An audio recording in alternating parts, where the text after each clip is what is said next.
মই প্ৰথমে পলমকে ক'লো অসমীয়া নৱবৰ্ষৰ শুভেচ্ছা জ্ঞাপন কৰিছোঁ আৰু ৰঙালী বিহুৰ ওলগ যাচিছোঁ। আপোনালোকৰ মাজত আহি কংগ্ৰেছ দলৰ কৰ্মীসকলৰ উৎসাহ চাই মই যথেষ্ট আনন্দিত আৰু আজিৰ তাৰিখত আপোনালোকৰ যি জোশ এই জোশটো চাই মই ক'ব পাৰোঁ যে অহা পঞ্চায়ত নিৰ্বাচনত আমি প্ৰত্যেক জিলা পৰিষদ আমি দখল কৰিব পাৰিম। মই ভাবিলোঁ যে যোৱা যোৰহাট লোকসভা নিৰ্বাচনৰ পিছত প্ৰায় 1 বছৰ অতিক্ৰম হ'ল। ক'ৰবাত আমাৰ কৰ্মীখিনি আকৌ নিজৰ ব্যক্তিগত জীৱনত ব্যস্ত হৈ গ'ল নেকি, মোৰ মনত এটা চিন্তা আছিল। কিন্তু আজি গোটেই দিন য'তেই গৈছোঁ যিদৰে কৰ্মীসকল ওলাই আহিছে সেইটোৱে প্ৰমাণ কৰে যে হ'ব পাৰে যে ইয়াত আমাৰ বিধায়ক নাই, হ'ব পাৰে অসমত আমাৰ চৰকাৰ নাই, কিন্তু মাজুলীৰ ভিতৰত প্ৰত্যেক গাঁৱৰ ভিতৰত প্ৰত্যেক মানুহৰ হৃদয়ত কংগ্ৰেছ আজিও আছে।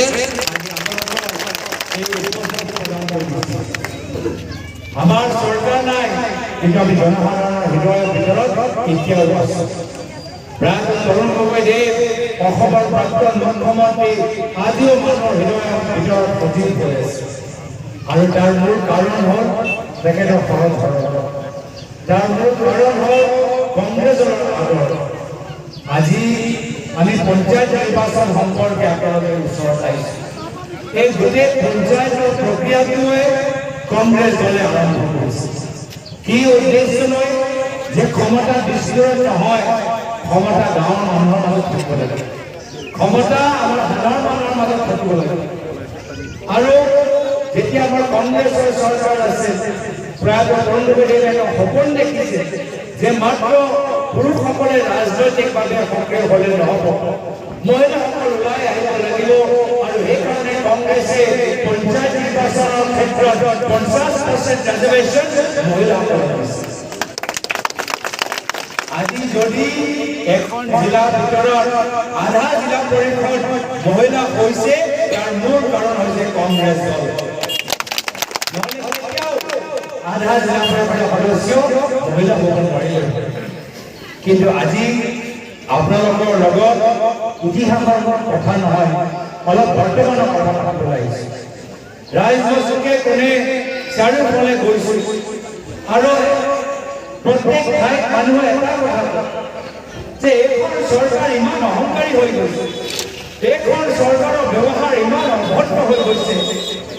এতিয়া ৰাইজ আৰু সহ্য কৰিব পৰা নাই।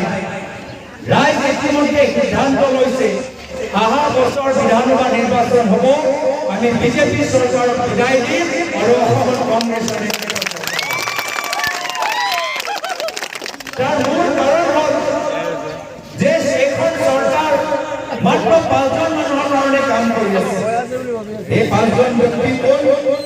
প্ৰথম হ'ল মুখ্যমন্ত্ৰী হিমন্ত বিশ্ব শৰ্মা ডাঙৰীয়া, দ্বিতীয় হ'ল মন্ত্ৰী পীযুষ হাজৰিকা ডাঙৰীয়া, তৃতীয় হ'ল মন্ত্ৰী জয়প্ৰমোদ বৰুৱা ডাঙৰীয়া, চতুৰ্থ হ'ল মন্ত্ৰী অশোক সিংহ ডাঙৰীয়া আৰু পঞ্চম হ'ল বিধায়ক মানৱ ডেকা ডাঙৰীয়া। এই 5গৰাকী বাহিৰে আৰু অসমৰ মানুহৰ উন্নতি হোৱা নাই। আজি গাঁৱৰ ভিতৰত এটা ডাঙৰ সমস্যা হৈছে এই ড্ৰাগছৰ সমস্যা। মই যোৱাকালি যোৰহাটত আছিলোঁ। যোৰহাটৰ ভিতৰত চন্দননগৰত যি ঘটনা হ'ল সকলোৱে গম পাইছে যে চন্দননগৰত ড্ৰাগছ খাই কিছু মানুহবোৰে উৎপাত কৰি এজন ভাল যুৱকজনক ইমান নিৰ্মলভাৱে প্ৰহাৰ কৰিলে যে সেইজন মানুহৰ মৃত্যু হ'ল। এনে ধৰণৰ অৱস্থা আজি অসমৰ চুকে কোণে। আজি তাৰিখত আমাৰ যুৱকসকল চাকৰি নহয়, আজি তাৰিখত আমাৰ যুৱকসকল মদৰ দোকানৰ ওচৰত গৈ আজি ড্ৰাগছ ল'বলৈ আৰম্ভ কৰিছে। দুখৰ কথা যে যি চৰকাৰী স্কুলৰ ওপৰত আমি কংগ্ৰেছ চৰকাৰে জোৰ দিছিলোঁ, মেৰামতি কৰিছিলোঁ, উন্নত কৰিছিলোঁ, আজি তাৰিখত বৰ্তমানত হিমন্ত বিশ্ব শৰ্মা ডাঙৰীয়া চৰকাৰে এই একে চৰকাৰী স্কুল বন্ধ কৰি এতিয়া গাঁৱৰ ভিতৰত মদৰ দোকান খুলিবলৈ আৰম্ভ কৰিছে। ইয়াৰ পূৰ্বে আমি বিভিন্ন চৰকাৰ দেখিছোঁ সৰ্বানন্দ সোণোৱাল ডাঙৰীয়া চৰকাৰ দেখিছোঁ, প্ৰয়াত তৰুণ গগৈদেৱৰ চৰকাৰ দেখিলোঁ, প্ৰয়াত হিতেশ্বৰ শইকীয়া ডাঙৰীয়া চৰকাৰ দেখিলোঁ, আমাৰ প্ৰাক্তন মুখ্যমন্ত্ৰী প্ৰফুল্ল মহন্ত ডাঙৰীয়া চৰকাৰ দেখিলোঁ। কিন্তু আজি যিমান গাঁৱৰ ভিতৰত মদৰ দোকান খোলা গৈছে, ইতিহাসত কেতিয়াও ইমান মদৰ দোকান খোলা হোৱা নাই। আৰু সেইকাৰণে আমি সংকল্প লৈছোঁ যে পৰৱৰ্তী দিনত যেতিয়া আমাৰ চৰকাৰ আহিব, আমি গাঁৱৰ ভিতৰত মদৰ দোকান বন্ধ কৰি চৰকাৰী স্কুল আৰম্ভ কৰিম। আমি গাঁৱৰ ভিতৰত এই ড্ৰাগছৰ সিন্ডিকেটটো বন্ধ কৰি আমি গাঁৱে গাঁৱে এনচিচি কেম্প লগাই আমি যুৱকসকলক সেনা বাহিনীৰ বাবে আমি তেওঁলোকক তৈয়াৰ কৰিম।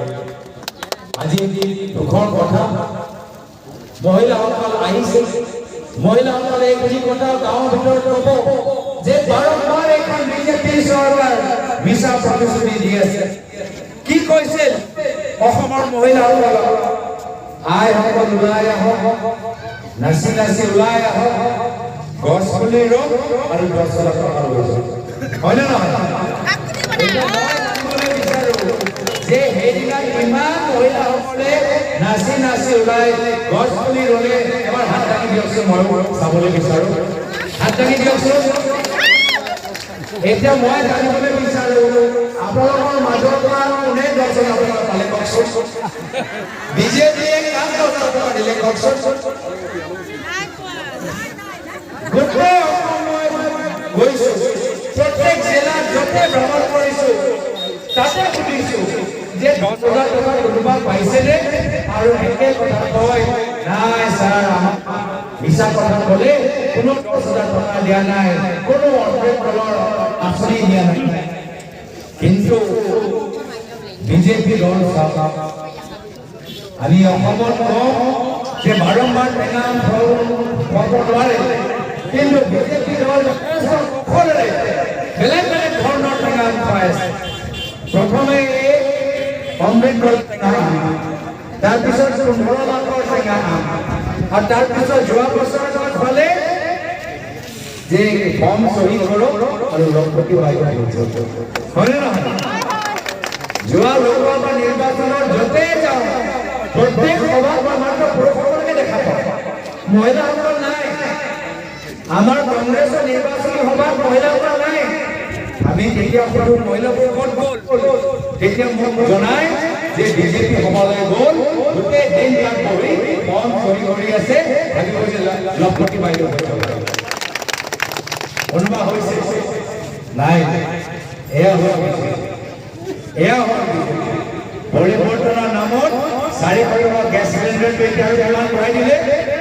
700 টকা, 800 টকা, 900 টকা বঢ়াই দিলে, 800 আৰু বঢ়াই দিলে। প্ৰত্যেক বছৰ বঢ়াই আছে। আমাৰ দিনৰ গেছ চিলিণ্ডাৰ 420 টকা, এই গেছ চিলিণ্ডাৰটো প্ৰথমে 600 টকা, তাৰপিছত 800 টকা, তাৰপিছত 900 টকা, এতিয়া 1000 টকা হৈ গৈছে, হয়নে নহয়? আজি দুখৰ কথা যে চাৰিওফালে চিন্ডিকেট চলি আছে, কয়লা চিন্ডিকেট, বালি চিন্ডিকেট, আৰু ইয়াত বিজেপি দলৰ শক্তিশালী মন্ত্ৰী জড়িত হৈছে। আৰু দুখৰ কথা কি মুখ্যমন্ত্ৰী মহোদয় খুব তাকত দেখায়, নিজৰ অসম আৰক্ষীৰ বল খুব আমাৰ বিৰোধীৰ ওপৰত তেওঁলোকে ব্যৱহাৰ কৰিবলৈ বিচাৰে, কিন্তু যেতিয়া চিন্ডিকেটৰ কথা আহে, যেতিয়া কয়লা চিন্ডিকেট কথা আহে, তেতিয়া তেওঁ কাপোৰ নধৰে। উমৰাংচাত কিমান মানুহৰ মৃত্যু হ'ল, তাৰ পিছত আমি গম পালোঁ যে অসমৰ চুকে কোণে অবৈধভাৱে কয়লা খনন হৈ আছে। আমি কিয় উমৰাংচাৰ কাৰণে হৈ থাকিবলৈ হ'ল? তাৰ আগতে আমি কিয় গম নাপালোঁ যে অবৈধ কয়লা খনন ক'ত ক'ত হৈ আছে? আমি বাৰম্বাৰ এখন চৰকাৰক বুজাই আছে, তথাপিও তেওঁলোকে শুই আছে বা তেওঁলোকে নেদেখা হ'বলৈ বিচাৰে, কিয়নো ইয়াত তেওঁলোকৰ ব্যক্তিগত স্বাৰ্থ আছে। এতিয়া আজি আমি কাগজত পঢ়িছোঁ যে আমি যিখিনি অভিযোগ দাঙি ধৰিছোঁ, এতিয়া কেন্দ্ৰীয় চৰকাৰ সেইখিনি অভিযোগ মানি লৈছে যে উজনি অসমত কয়লাৰ চিন্ডিকেট ইমান বেছি বাঢ়ি গৈছে যে প্ৰত্যেক দিন 1200 টন কয়লা অহা যোৱা কৰি থাকে, আৰু প্ৰত্যেক ট্ৰাকৰ পৰা 1.5 লাখ টকা লোৱা যায়। প্ৰত্যেক ট্ৰাকৰ পৰা 1.5 লাখ টকা লৈছে। এই টকা ক'ত গৈছে এই কয়লা খুনিয়ে 1.5 লাখ টকা প্ৰত্যেক টকাৰ পৰা লৈছে এই ইমানবোৰ পইচা ক'ত আছে কোনে লৈছে ক'ত থৈছে এই ক্ষেত্ৰত মুখ্যমন্ত্ৰী নিৰ্মাণ কিয় এই ক্ষেত্ৰত মুখ্যমন্ত্ৰীয়ে অসম আৰক্ষীৰ নিৰ্দেশনা কিয় জাৰি কৰা নাই ইয়াৰ প্ৰশ্ন উত্তৰ আমি সকলোৱে গম পাইছোঁ মুখ্যমন্ত্ৰী মাত্ৰ ডাঙৰ ঠিকাদাৰ লৈ ব্যস্ত মুখ্যমন্ত্ৰীয়ে এতিয়া দিন এটাই কাম কৰিছে এই ডাঙৰ ফ্লাইঅভাৰ বনাইছে এই ডাঙৰ ফ্লাইঅভাৰ বনাইছে কিন্তু যোৰহাট মাজুলী দলঙৰ কামখিনি এতিয়ালৈকে তেওঁলোকে আকৌ আৰম্ভ কৰিব পৰা নাই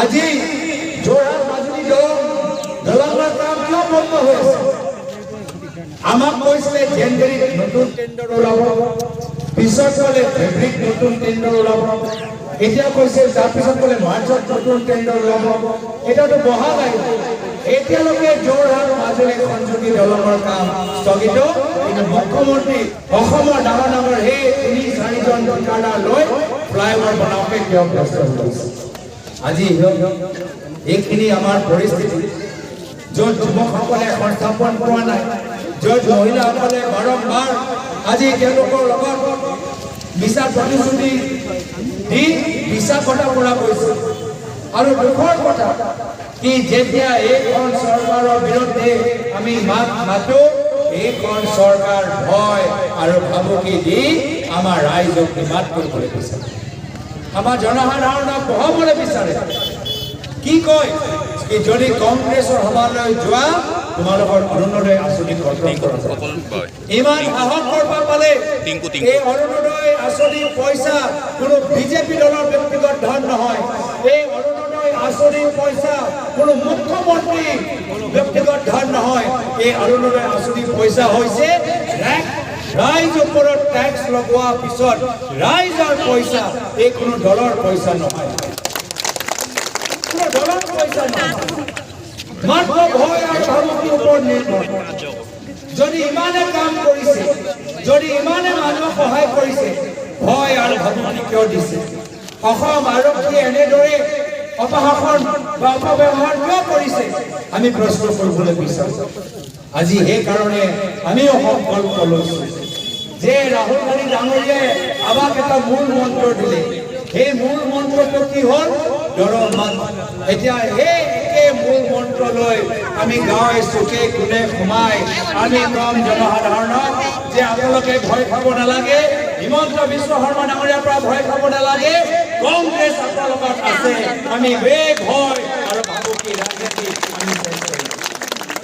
আমি এই ভয় আৰু ভাবুকি ৰাজনীতি শেষ কৰিম এতিয়া জিএসটি ভয় লগায় জিএসটি ভয় দেখায় তেওঁলোকে বিজ্ঞানৰ যুগত আমি নিজৰ কলেজবোৰ আমি কেনেদৰে উন্নত কৰিম কলেজৰ ভিতৰত আমি সায়েন্স ষ্ট্ৰীম কেনেকৈ খুলিম তাৰ বাবে তেওঁলোকে জোৰ দিয়া নাই আমাৰ ঘৰুৱা খেতিয়কসকলৰ উৎপাদনে উচিত মূল্য পায় আধুনিক খেতি কৰিব পাৰে নতুন আঁচনি আমি খেতিয়কসকলক দিব পাৰোঁ তাৰ কাৰণে কি চিন্তা কৰিছে আমাৰ যিসকলে আমাৰ সাংস্কৃতিক আমাৰ পৰম্পৰাৰ ওপৰত গৱেষণা কৰিছে অধ্যয়ন কৰিছে তেওঁলোকৰ ৰিচাৰ্চ মাষ্টাৰ্ছ পিএইচডি পঢ়া ষ্টুডেণ্টছৰ কাৰণে আমি কি নতুন আঁচনি কি নতুন সংকল্প আমি ওলাব পাৰিম আজি বহুতো তেওঁলোকে চিন্তা কৰা নাই আজি এইখিনি চিন্তা আমাক কৰিব লাগিব আৰু এয়া হ'ল কংগ্ৰেছ দলৰ উদ্দেশ্য আমি ৰাইজৰ লগত বহি আমি গোটেইখিনি সমস্যা সমাধান কৰিবলৈ বিচাৰোঁ আমি ৰাইজৰ লগত বহি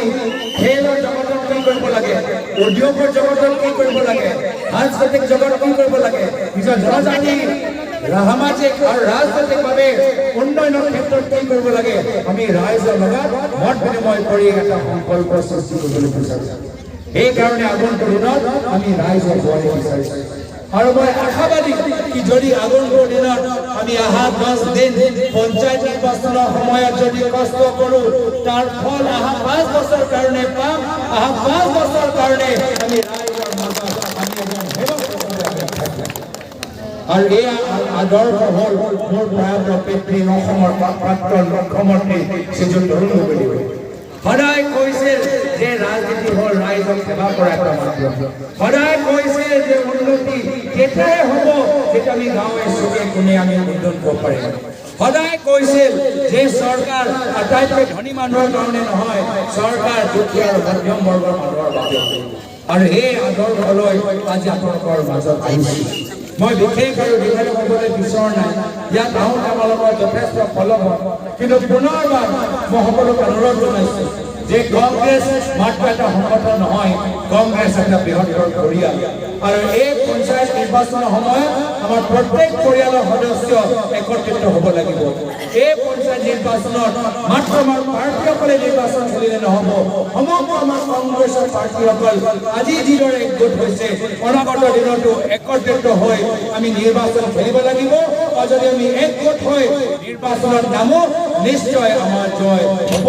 আৰু পঞ্চায়তৰ লগতে বিধানসভা নিৰ্বাচনতো আমাৰ জয় হোৱাটো নিশ্চিত।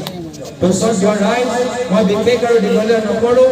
পুনৰবাৰ আজি এই সভা আয়োজন কৰাৰ বাবে মই সকলোকে ধন্যবাদ জ্ঞাপন কৰিছোঁ। ৰঙালী বিহুৰ উপলক্ষে হলো উল্লাস যাচি ইয়াতে নিজৰ চমু দুই সামৰিছোঁ। ধন্যবাদ। জয় হিন্দ, জয় আই।